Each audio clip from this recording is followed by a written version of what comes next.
Hi all, നമസ്കാരം. അപ്പോൾ നമ്മുടെ Kerala water authority draughtsman grade 2 ആ ഒരു പോസ്റ്റിന് നോട്ടിഫിക്കേഷൻ PSC പബ്ലിഷ് ചെയ്തത് മുതൽ ഒരുപാട് ആൾക്കാർ കുറേ ഡൗട്ട്സ് ഞങ്ങൾ പല ഫാക്കൽറ്റീസിൻ്റെ അടുത്തേക്കായിട്ട് അയക്കുന്നുണ്ടായിരുന്നു. അപ്പോൾ ആ ഒരു ഡൗട്ട്സിൻ്റെ ഒക്കെ ഒരു ഉത്തരങ്ങൾ തരാൻ വേണ്ടി ഞങ്ങൾ ഒരു ഡിസ്കഷൻ സീരീസാണ് ഇവിടെ ഹോൾഡ് ചെയ്യുന്നത്. അപ്പോൾ ഇതിനായിട്ട് ഈ ഒരു എക്സാമിൻ്റെ കാര്യം ഞാനൊന്ന് പറയാം അല്ലേ. ഈ എക്സാം ഡിസംബർ മിഡിൻ്റെ അടുത്തോട്ടായിരുന്നു നമ്മുടെ ആ ഒരു PSC പബ്ലിഷ് ചെയ്തത്. അതിൻ്റെ ആ ഒരു കാറ്റഗറി നമ്പർ എന്ന് പറയുന്നത് 548/2025. അതിൻ്റെ ആപ്ലിക്കേഷൻ ലാസ്റ്റ് ഡേറ്റ് നിങ്ങൾക്ക് അറിയായിരിക്കും January 14. പക്ഷേ നിങ്ങൾ ആ ലാസ്റ്റ് ഡേറ്റിലേക്ക് നോക്കി നിൽക്കേണ്ട, അത് മുന്നേ കൂട്ടി തന്നെ അപ്ലൈ ചെയ്യുക. അപ്പോൾ ഇതിൻ്റെ അകത്തുള്ള കുറേ ഡൗട്ട്സ് അല്ലേ, മെക്കാനിക്കലുകാർക്ക് സിവിലിനെ പറ്റി കുറേ ഡൗട്ട്സ് ഉണ്ടാവും, അതുപോലെ സിവിലുകാർക്ക് മെക്കാനിക്കലിനെ പറ്റിയിട്ട് കുറേ ഡൗട്ട്സ് ഉണ്ട് അല്ലേ. അപ്പോൾ അതുകൊണ്ട് മെക്കാനിക്കൽസിൻ്റെ ഡൗട്ട്സ് ഒക്കെ ക്ലിയർ ചെയ്യാൻ വേണ്ടി നമ്മുടെ കൂടെ നമ്മുടെ ജിബിൻ സാറും കൂടി ഉണ്ട്. അപ്പോൾ നമുക്ക് ആദ്യം തന്നെ ആ ഒരു പ്രീവിയസ് എക്സാമിൻ്റെ കുറച്ച് കാര്യങ്ങൾ അല്ലേ, എത്രത്തോളം ആ ഒരു പോസ്റ്റിങ്ങിൻ്റെ ഒക്കെ ഡീറ്റെയിൽസ് ഒക്കെ നമുക്ക് ജിബിൻ സാറിൻ്റെ അടുത്ത് ചോദിച്ച് മനസ്സിലാക്കാം. എന്താണ് ജിബിൻ സാർ അതിൻ്റെ കാര്യങ്ങൾ? അപ്പോൾ നമുക്കറിയാം കേരള വാട്ടർ അതോറിറ്റി എന്ന് പറയുന്നത് സിവിൽ കഴിഞ്ഞവർക്കും മെക്കാനിക് കഴിഞ്ഞവർക്കും ഒക്കെ ഒരുപാട് ചാൻസുകളുള്ള ഒരു പോസ്റ്റാണ്, വരുന്ന വേക്കൻസികളാണ് ഉണ്ടാവാറ്. അപ്പോൾ ഇത് തന്നെ ഗ്രേഡ് 2 എന്ന് പറയുന്നതിൽ തന്നെ നമുക്ക് കഴിഞ്ഞ വർഷം നടന്ന എക്സാമിൽ ഏകദേശം ഒരു 503 അഡ്വൈസുകളാണ് ഇതുവരെ പോയിട്ടുള്ളത്. അപ്പോൾ ലിസ്റ്റ് എക്സ്പയർ ആയിട്ടുണ്ട്. അപ്പോൾ അതുകൊണ്ടാണ് PSC ഇപ്പോൾ എന്ത് ചെയ്തിട്ടുള്ള നോട്ടിഫിക്കേഷൻ വിളിച്ചിട്ടുള്ളത്. അപ്പോൾ അതുകൊണ്ട് തന്നെ കൃത്യമായിട്ട് പഠിച്ചു കഴിഞ്ഞാൽ സിവിൽ കഴിഞ്ഞ ആൾക്കാർക്കും അതുപോലെ മെക്കാനിക് കഴിഞ്ഞ ആൾക്കാർക്കും ഒരേപോലെ തന്നെ വലിയൊരു ഓപ്പർച്യൂണിറ്റിയാണ് നമ്മുടെ മുന്നിലേക്ക് എത്തിയിട്ടുള്ളത്. അപ്പോൾ അതുകൊണ്ട് പഠനം വളരെ ശക്തമാക്കി മുന്നോട്ട് പോകേണ്ട ഒരു സമയമായിട്ടുണ്ട്. അപ്പോൾ ഇതിൽ തന്നെ ഗ്രേഡ് 3 കഴിഞ്ഞ ആൾക്കാരോട് എനിക്ക് പറയാനുള്ള ഒരു കാര്യം, ഗ്രേഡ് 3 എക്സാം October 30 കഴിഞ്ഞിട്ടുണ്ടായിരുന്നത്. അപ്പോൾ ആ കഴിഞ്ഞ ആൾക്കാരോട് എനിക്ക് പറയാനുള്ള ഒരു കാര്യം എന്ന് പറയുന്നത്, നമ്മൾ ഗ്രേഡ് 3 കഴിഞ്ഞ് കഴിഞ്ഞാൽ നമുക്കതിൽ പോസ്റ്റിൽ കയറിയാൽ പോലും ഒരു 3 വർഷം മുതൽ 5 വർഷം വരെ കാലയളവാണ് ഒരു പ്രൊമോഷൻ കിട്ടിയിട്ട് ഗ്രേഡ് 2 ആവാൻ വേണ്ടി വരുന്നത്. പക്ഷേ ഇപ്പോൾ നമുക്ക് വലിയൊരു അവസരം നമ്മുടെ മുന്നിലേക്ക് എത്തിയിട്ടുണ്ട്. ഗ്രേഡ് 2 എക്സാം ഡയറക്റ്റായിട്ട് നമുക്ക് കയറി പറ്റാനുള്ള ഒരു എക്സാമാണ് മുന്നിലേക്ക് എത്തിയിട്ടുള്ളത്. അപ്പോൾ ഈ ഒരു ഓപ്പർച്യൂണിറ്റി ആരും നഷ്ടപ്പെടുത്തരുത്. അടിപൊളിയായിട്ട് തന്നെ പഠനം മുന്നോട്ട് കൊണ്ടുപോകുക. ഓൾറെഡി നമ്മൾ പഠിച്ചിട്ടുള്ള ആ ഒരു സിലബസ് തന്നെയായിരിക്കും ഏകദേശം വരിക എന്നുള്ളത് തന്നെയാണ് നമ്മളിപ്പോൾ അനുമാനിക്കേണ്ടത്. അപ്പോൾ ആ നിലവിലുള്ള സിലബസ് വെച്ചുകൊണ്ട് തന്നെ നമ്മൾ എന്ത് ചെയ്യുക, പഠനം ശക്തമായി മുന്നോട്ട് കൊണ്ടുപോകുക.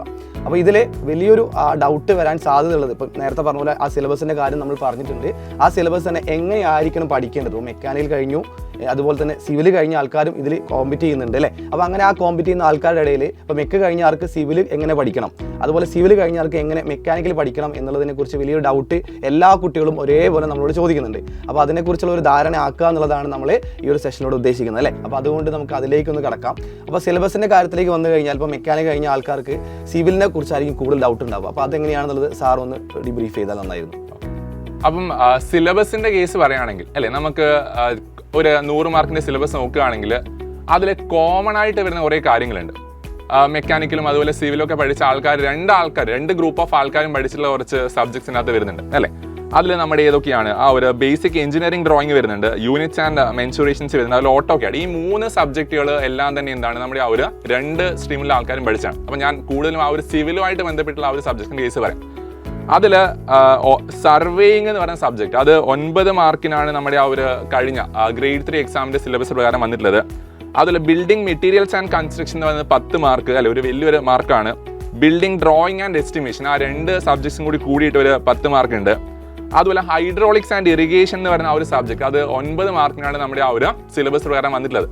ഇനി ഇതിൽ നിങ്ങൾ അല്ലേ ആ ഒരു മെക്കാനിക്കൽ കഴിഞ്ഞിട്ട് സിവിൽ പഠിക്കാൻ നോക്കുന്ന, അല്ലെങ്കിൽ മെക്കാനിക്കലിൻ്റെ എക്സാംസിന് പ്രിപ്പയർ ചെയ്തിട്ട് സിവിലിൻ്റെ ആ ഒരു സബ്ജക്ട്സ് പഠിക്കാൻ ആഗ്രഹിക്കുന്ന ആൾക്കാർ, നിങ്ങൾ ആദ്യം ഏത് തുടങ്ങണം എന്നൊക്കെയുള്ളൊരു ഡൗട്ട് ഉണ്ടെങ്കിൽ നമ്മൾ ആ ഒരു ഹൈഡ്രോളിക്സ് എന്ന് പറയുന്ന ആ ഒരു സബ്ജക്റ്റ് എടുത്ത് നോക്കുകയാണെങ്കിൽ നമ്മൾ ഒരുപാട് കാര്യങ്ങൾ ആ ഒരു ഫ്ലൂയിഡ് മെക്കാനിക്സ്, ഹൈഡ്രോളിക് മെഷീൻസിലൊക്കെ പറയുന്ന കുറച്ച് കാര്യങ്ങളാണ്. അപ്പോൾ അവിടെ തുടങ്ങിയാൽ നിങ്ങൾക്ക് കുറച്ചും കൂടി റിലേറ്റ് ചെയ്യാൻ കുറച്ച് എളുപ്പമായിരിക്കും. പിന്നെ ആ ഒരു ഇറിഗേഷൻ എന്ന് പറഞ്ഞാൽ നമ്മൾ പൊതുവേ പല സ്ഥലത്തായിട്ട് കണ്ടു പരിചയമുള്ള കുറേ കാര്യങ്ങളൊക്കെ ആയതുകൊണ്ട് അതായിരിക്കും ചിലപ്പം തുടങ്ങാൻ വേണ്ടി ഏറ്റവും എളുപ്പമായിട്ട് വരും. അത് കഴിഞ്ഞിട്ട് പിന്നെ വരുന്നത് ബിൽഡിംഗ് മെറ്റീരിയൽസ് ആൻഡ് കൺസ്ട്രക്ഷൻ, അതുപോലെ ബിൽഡിംഗ് ഡ്രോയിങ് ആൻഡ് എസ്റ്റിമേഷനാണ്. അത് രണ്ടും അത്യാവശ്യം ആ ഒരു 10 മാർക്ക് വീതം വരുന്ന ഒരു സബ്ജക്റ്റാണ്, നല്ലൊരു ഹെവി വെയിറ്റേജ് സബ്ജക്റ്റാണ് അല്ലേ. അപ്പോൾ ടോട്ടൽ ആ ഒരു 20 മാർക്സ് അവിടെ കിട്ടും.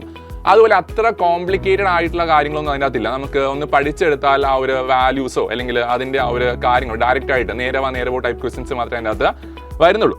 പിന്നെ നമ്മുടെ ആ ഒരു സർവേയിങ് നോക്കിയാലും അത്യാവശ്യം പഠിച്ചെടുക്കാൻ വളരെ എളുപ്പമായിട്ടൊരു സബ്ജക്റ്റാണ്.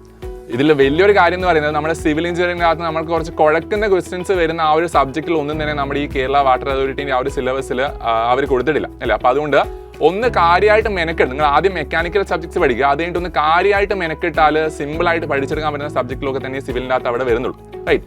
അപ്പോൾ ഈ ഒരു കാര്യങ്ങളൊക്കെ നിങ്ങൾ അറിഞ്ഞു. ഇനി ഈ സെയിം ഡൗട്ട് തന്നെ തിരിച്ചുണ്ടാവും, അതായത് സിവിൽ പഠിച്ച ആൾക്കാർ എങ്ങനെയൊക്കെയാണ് മെക്കാനിക്കൽ സബ്ജക്റ്റിനെ അപ്രോച്ച് ചെയ്യാന്നുള്ളത് അല്ലേ. അപ്പോൾ അത് നമുക്ക് ജിബിൻ സാറിനെ ഒന്ന് ചോദിച്ച് മനസ്സിലാക്കാം. യെസ്, അപ്പോൾ സാറ് പറഞ്ഞ പോലെ തന്നെ മെക്കാനിക്കൽ കാര്യം എല്ലാവർക്കും മനസ്സിലായിട്ടുണ്ടാവും, മീൻസ് മെക്കാനിക്കൽ കുട്ടികൾ എങ്ങനെ പഠിക്കണം എന്നുള്ളത്. അപ്പോൾ അതുപോലെ സിവിൽ കഴിഞ്ഞ ആൾക്കാർക്കാണെങ്കിൽ ഈ പറഞ്ഞ പോലെ മെക്കാനിക്കൽ സബ്ജക്റ്റുകൾക്ക് പുതിയൊരു ടോപ്പിക്കാണ്. അപ്പോൾ അത് എങ്ങനെയാണ് പഠിക്കേണ്ടത്, ഏത് രീതിയിലാണ് അപ്രോച്ച് ചെയ്യേണ്ടതിനെ കുറിച്ച് എല്ലാവർക്കും ഒരു ഡൗട്ട് ഉണ്ടായിരിക്കും. ഓൾറെഡി ഗ്രേഡ് 3 എക്സാം എഴുതിയ ആൾക്കാരായതുകൊണ്ട് തന്നെ ഏകദേശമൊക്കെ കഴിഞ്ഞിട്ടുണ്ടെങ്കിൽ പോലും ഒന്നും കൂടെ ഒന്ന് പ്ലാൻ ചെയ്ത് കഴിഞ്ഞാൽ എങ്ങനെ നമുക്ക് നല്ല റാങ്കിൽ എത്താൻ പറ്റും എന്നതിനെ കുറിച്ചാണ് നമ്മളിപ്പോൾ പറയുന്നത്. ഓക്കെ, അപ്പോൾ അതിൽ നിങ്ങൾ ആദ്യം ചിന്തിക്കേണ്ട ഒരു കാര്യം, അപ്പം ഓൾറെഡി സാറ് പറഞ്ഞിട്ടുണ്ട്, നമ്മളെ സ്വന്തം സബ്ജക്റ്റ്, അതായത് കോർ സബ്ജക്റ്റ് നമ്മൾ എന്തായാലും നിർബന്ധമായിട്ടും പഠിച്ചിരിക്കണം. കുറേ കുട്ടികൾ എക്സാം എഴുതി കഴിഞ്ഞപ്പോൾ ഒരു ഫീഡ്ബാക്ക് എന്ന രീതിയിൽ പറഞ്ഞിട്ടുണ്ടായിരുന്നത് സിവിൽ കഴിഞ്ഞ ആൾക്കാരാണ്. അപ്പോൾ സിവിൽ കഴിഞ്ഞവരൊക്കെ പറഞ്ഞിട്ടുണ്ടായിരുന്നത് അവരെ കോർ സബ്ജക്റ്റുകളെ മാർക്കിലാണ് നെഗറ്റീവ് വന്നു പോയത്, മെക്കാനിക്കൽ ഏകദേശം എല്ലാവർക്കും ചെയ്യാൻ പറ്റി എന്നതിനെ കുറിച്ച് പറയാറുണ്ട്. അപ്പോൾ അത് ഇനി ആവർത്തിക്കാൻ പാടില്ല. ഒരവസരം നമുക്ക് കിട്ടി, പിന്നീട് ഒരു അവസരം കൂടെ കിട്ടാൻ വേണ്ടി പോവുകയാണ്. അത് തന്നെ വലിയൊരു ഓപ്പർച്യൂണിറ്റി ആയിട്ടാണ് നമ്മൾ മുന്നിലേക്ക് എത്തിയിട്ടുള്ളത്. ആ അവസരം നന്നായി പ്രയോജനപ്പെടുത്തണം. അതിന് വേണ്ടിയിട്ട് നിങ്ങൾ ചെയ്യേണ്ടത് ആദ്യം സിവിൽ ടോപ്പിക് എല്ലാം നമ്മൾ റിവൈസ് ചെയ്ത് കംപ്ലീറ്റ് ആക്കി നമ്മളെ കയ്യിലുണ്ട് എന്നുള്ള കോൺഫിഡൻസ് നമ്മളിലേക്ക് ബിൽഡ് ചെയ്തെടുക്കുക. അതിനുശേഷം നമ്മൾ ചെയ്യേണ്ടതായിട്ടുള്ള കാര്യം, മെക്കാനിക്കൽ സബ്ജക്റ്റിലേക്ക് പോകുമ്പോൾ നമുക്കറിയാം അവിടെ ടോട്ടൽ 7 ടോപ്പിക്കായിട്ട് അല്ലെങ്കിൽ 7 മൊഡ്യൂളായിട്ടാണ് ഉണ്ടായിരുന്നത്. 38 മാർക്സിൻ്റെ വെയിറ്റേജ് ആയിരുന്നു കംപ്ലീറ്റ് ആയിട്ട് വന്നത്. അതേപോലെ തന്നെയാണ് ഗ്രേഡ് 3യിലും വന്നിട്ടുണ്ടായിരുന്നത്. അങ്ങനെയാണെങ്കിൽ ഇവിടെ നമുക്ക് ഏതൊക്കെയാണ് മൊഡ്യൂൾ വരുന്നതിനെ കുറിച്ച് ജസ്റ്റ് ഒന്ന് പറഞ്ഞു പോകാം. ആദ്യം വരുന്നത് നമുക്കറിയാം മെഷീൻ ഡ്രോയിങ്ങിൽ വരുന്ന ഡെവലപ്മെന്റ് സർഫസിൽ നിന്ന് ടോട്ടൽ നമുക്കൊരു 5 മാർക്കിൻ്റെ ക്വസ്റ്റ്യൻസ് ആയിരുന്നു വന്നിട്ടുണ്ടായിരുന്നത്. അതേപോലെ തന്നെ അടുത്ത വരുന്ന നമുക്കറിയാം ഫാസ്റ്റ്നേഴ്സ് എന്നുള്ള ക്വസ്റ്റ്യൻസ് വന്നിട്ടുണ്ടായിരുന്നു. ടോട്ടൽ 8 മാർക്കിൻ്റെ വെയിറ്റേജ്, അതായിരുന്നു ഏറ്റവും കൂടുതൽ മാർക്ക് വന്ന മൊഡ്യൂൾ എന്ന് പറയുന്നത്. അതേപോലെ മൂന്നാമത്തെ മൊഡ്യൂളിൽ പൈപ്പ് ആൻഡ് റിവറ്റഡ് ജോയിൻസ് നമുക്ക് വരുന്നത് 5 മാർക്കിൻ്റെ വെയിറ്റേജ് ആയിരുന്നു. അതേപോലെ ബെൽറ്റ് ആൻഡ് ഗിയർ ഡ്രൈവ് എന്ന് പറയുന്ന ടോപ്പിക്കിൽ നിന്ന് നമുക്ക് ഏകദേശം ഒരു 5 മാർക്കിൻ്റെ വെയിറ്റേജ് വന്നു. ദെൻ അവിടെ ഹൈഡ്രോളിക്സ് ആൻഡ് ന്യൂമാറ്റിക്സ് എന്ന് പറയുന്നത് കുറച്ചൊന്ന് കുഴപ്പിച്ച ക്വസ്റ്റ്യൻസ് അതിലുണ്ടായിരുന്നു. അതിൽ നമുക്ക് വന്നിട്ടുണ്ടായിരുന്നത് ഏകദേശം 5 മാർക്കിൻ്റെ വെയിറ്റേജും. അതുപോലെ ലിമിറ്റ് ഫിറ്റ് ടോളറൻസ് എന്ന് പറയുന്ന ടോപ്പിക്കിൽ നമുക്ക് 4 മാർക്കും അവസാനമായിട്ടുള്ള ഏഴാമത്തെ മൊഡ്യൂളിൽ നിന്ന് ബിയറിംഗ്സിൽ നിന്ന് 4 മാർക്കിൻ്റെ വെയിറ്റേജ് ആണ് വന്നിട്ടുണ്ടായിരുന്നത്. അപ്പോൾ ഇതിൽ തന്നെ നമുക്ക് എളുപ്പത്തിൽ പഠിച്ചെടുക്കാൻ അല്ലെങ്കിൽ സിവിൽ കഴിഞ്ഞ ആൾക്കാർക്ക് കുറച്ചും കൂടെ നമുക്ക് മനസ്സിലാക്കാൻ പറ്റുന്ന ടോപ്പിക് എന്ന് പറയുന്നത് പൈപ്പ് ആൻഡ് റിവറ്റഡ് ജോയിൻ ആണ് അല്ലേ സാറേ. നമുക്ക് സ്റ്റീലിലൊക്കെ അവർ പഠിക്കുന്ന ഒരു ടോപ്പിക്കാണ്. അപ്പോൾ ആ ഒരു ടോപ്പിക്ക് തുടങ്ങിയിട്ട് തന്നെ എന്ത് ചെയ്യുക, നിങ്ങൾ പഠനം സ്റ്റാർട്ട് ചെയ്യുക. കാരണം നമുക്ക് ഓൾറെഡി അറിയുന്ന കുറേ ടേംസുകൾ അതിലുണ്ടാകും. അതൊന്ന് കൃത്യമായി പഠിച്ചതിന് ശേഷം നിങ്ങൾ ഓരോരോ മൊഡ്യൂളായിട്ട് കടന്നു കയറുക. അതിൽ തന്നെ നമുക്കറിയാം ബെൽറ്റ്, അതുപോലെ തന്നെ ആ ഒരു പവർ ട്രാൻസ്മിഷനിൽ വരുന്ന ബെൽറ്റ്, ഗിയർ, അതുപോലെ തന്നെ നമുക്ക് ആ ചെയിൻ തുടങ്ങിയിട്ടുള്ള കാര്യങ്ങൾ നമുക്ക് എളുപ്പത്തിൽ കുറച്ചുകൂടെ ടേംസുകൾ മാത്രം ഇവിടെ പഠിക്കാനുള്ള വലിയ കാര്യത്തിലേക്ക് ന്യൂമറിക്കൽ ക്വസ്റ്റ്യൻസോ കാര്യങ്ങളൊന്നും അവിടെ ചോദിക്കില്ല. ഡയറക്റ്റ് ആയിട്ടുള്ള ക്വസ്റ്റ്യൻസ് ചോദിക്കുന്ന ഒരു ടോപ്പിക് ആയതുകൊണ്ട് തന്നെ നിങ്ങൾ അത് കൃത്യമായിട്ടൊന്ന് പഠിക്കാനായിട്ട് നോക്കുക. അതേപോലെ നമുക്ക് ബാക്കി വരുന്ന അപ്പോൾ അതിലെ ന്യൂമാറ്റിക്സിൻ്റെ പേപ്പർ ആയിരുന്നു കുറച്ചൊന്ന് കുഴപ്പിച്ച ക്വസ്റ്റ്യൻസ് കഴിഞ്ഞ തവണ എക്സാമിൽ ഉണ്ടായിരുന്നത്. അതൊന്നും കൂടി ഒന്ന് റിവൈസ് ചെയ്തുകൊണ്ട് അതിലെ കാര്യങ്ങൾ ഒന്നും കൂടി ഒന്ന് മനസ്സിലാക്കിക്കൊണ്ട് നിങ്ങൾ പഠിച്ചെടുക്കാനായിട്ട് ശ്രദ്ധിക്കുക. അതുപോലെ എപ്പോഴും ഞാൻ പറയുന്നതാണ്, ലിമിറ്റ് ഫിറ്റ് ടോളറൻസ് എന്ന് പറയുന്ന ടോപ്പിക്കാണ്. ഇതിൽ പറയുന്ന 7 മൊഡ്യൂളിൽ കുറച്ചൊന്ന് കാര്യങ്ങൾ കൂടുതൽ മനസ്സിലാക്കേണ്ടത്. അതിൽ തന്നെ നമുക്കറിയാം ആ ലിമിറ്റ് ഫിറ്റ് ടോളറൻസ് നമുക്ക് കുറച്ചുകൂടെ കൺസെപ്റ്റ് വൈസ് ആയിട്ട് പഠിച്ചു കഴിഞ്ഞാൽ എളുപ്പത്തിൽ മനസ്സിലാക്കാൻ പറ്റുന്ന, അല്ലെങ്കിൽ കുറച്ച് മനസ്സിലാക്കി കഴിഞ്ഞാൽ ഏറ്റവും എളുപ്പത്തിൽ സ്കോർ ചെയ്യാൻ പറ്റുന്ന ഒരു പേപ്പർ ആയിട്ടാണ് അല്ലെങ്കിൽ ടോപ്പിക് ആയിട്ടാണ് അത് മാറുന്നുണ്ടാവുക. പിന്നീട് നമുക്കറിയാം അവർ ഡ്രോയിങ്ങിൻ്റെ പേപ്പർ, നമുക്ക് ഓൾറെഡി നിങ്ങൾ എഞ്ചിനീയർ ഡ്രോയിങ് പഠിക്കുന്നുണ്ട്. ആ ഒരു ഡ്രോയിങ്ങിൻ്റെ ബേസിക്കിൽ നിന്നുള്ള കാര്യങ്ങൾ തന്നെയാണ് നമ്മളെ ആ ഡെവലപ്മെന്റ് സർഫസിൽ വരുന്നത്. ആ ഡെവലപ്മെന്റ് സർഫസിൽ വരുന്ന കാര്യങ്ങൾ നമുക്ക് ഡയറക്റ്റ് എന്ത് ചെയ്യുന്നുണ്ട്, ആ സെയിം ക്വസ്റ്റ്യൻ തന്നെയാണ് വീണ്ടും റിപ്പീറ്റ് ചെയ്ത് ചോദിക്കുന്നത് കണ്ടിട്ടുള്ളത്. അപ്പോൾ അതിൽ നിന്നുള്ള കാര്യങ്ങൾ ഒന്നും കൂടെ ഗ്രേഡ് 2 ലെവലാണ്. ഗ്രേഡ് 3യിൽ നിന്ന് ഗ്രേഡ് 2 ലെവലിലേക്ക് പോകുമ്പോൾ എക്സാമിൽ തന്നെ ആ ഒരു പാർട്ടിൽ നിന്ന് ഒരുപാട് ചേഞ്ച് ഉണ്ടാകും. ആ ചേഞ്ച് വരും എന്നുള്ള ഒരു ഉറപ്പിൽ തന്നെ നിങ്ങൾ എന്ത് ചെയ്യുക, കൃത്യമായിട്ട് പഠനം മുന്നോട്ട് കൊണ്ടുപോകുക. അപ്പോൾ ഇങ്ങനെ കൃത്യമായി പഠിച്ചു കഴിഞ്ഞാൽ നമുക്ക് നല്ല റാങ്കിൽ എത്താൻ പറ്റും. നമുക്കറിയാം ഒരു റാങ്ക് ലിസ്റ്റ് പറ്റി കഴിഞ്ഞാൽ മാത്രം പോരാ, നല്ല റാങ്കിൽ എത്തിയാൽ മാത്രമേ നമുക്കൊരു ജോലിയിൽ എത്താൻ പറ്റുന്നുള്ളൂ. അപ്പോൾ അത് മനസ്സിലാക്കിക്കൊണ്ട് അടിപൊളിയായിട്ട് തന്നെ പഠിച്ച് മുന്നേറാൻ ശ്രദ്ധിക്കുക. പിന്നീട് എനിക്ക് പറയാനുള്ള വലിയൊരു കാര്യം എന്ന് പറയുന്നത്, നമുക്കറിയാം ഈ ഒരു ഗ്രേഡ് 2 അല്ലെങ്കിൽ വാട്ടർ അതോറിറ്റി എക്സാമുകൾക്ക് എന്തുകൊണ്ടാണ് ഇതുപോലെ അഡ്വൈസിന് എണ്ണം കൂടുന്നത് പലരും ചിന്തിക്കുന്ന അല്ലെങ്കിൽ ഡൗട്ട്ഫുൾ ആയിട്ട് വരുന്നൊരു കാര്യമാണ്. അപ്പോൾ അതിൻ്റെ ഒരു കാര്യം എന്ന് പറയുന്നത്, നമുക്കറിയാം ഓൾറെഡി ഈ പറയുന്ന ഡിപ്പാർട്ട്മെൻറ്റ് എക്സാമുകൾ ഇതിൻ്റെ പാരലായിട്ട് നടക്കുന്നുണ്ട്. ഇപ്പോൾ LSGD AE എക്സാം നടന്നു കഴിഞ്ഞു. അതുപോലെ തന്നെ ഇപ്പം ഇറിഗേഷനും PWD ഒക്കെ എക്സാം നടക്കാൻ വേണ്ടി പോവുകയാണ്. അപ്പോൾ ഈ എക്സാം ഒക്കെ നടക്കുന്ന സമയത്ത് ഇതൊക്കെ എന്ത് ചെയ്യുന്നുണ്ടാകും, ലിസ്റ്റുകൾ ഇതിൻ്റെ പാരലായിട്ട് വരുന്നുണ്ടാകും. അപ്പോൾ ഇതിലൊക്കെ വരുന്ന ആൾക്കാർ എന്ന് പറയുന്നത് സെയിം ആയിട്ടുള്ള ആൾക്കാരാണ്. ഏകദേശം ഒരു അറൗണ്ട് ഒരു 25,000 അല്ലെങ്കിൽ 30,000 വരെ മാക്സിമം അല്ലെ ആ ഒരു നമ്പറിലേക്ക് ചുരുങ്ങിയിട്ടുണ്ട് നമ്മുടെ കോമ്പറ്റീഷൻ ലെവല്.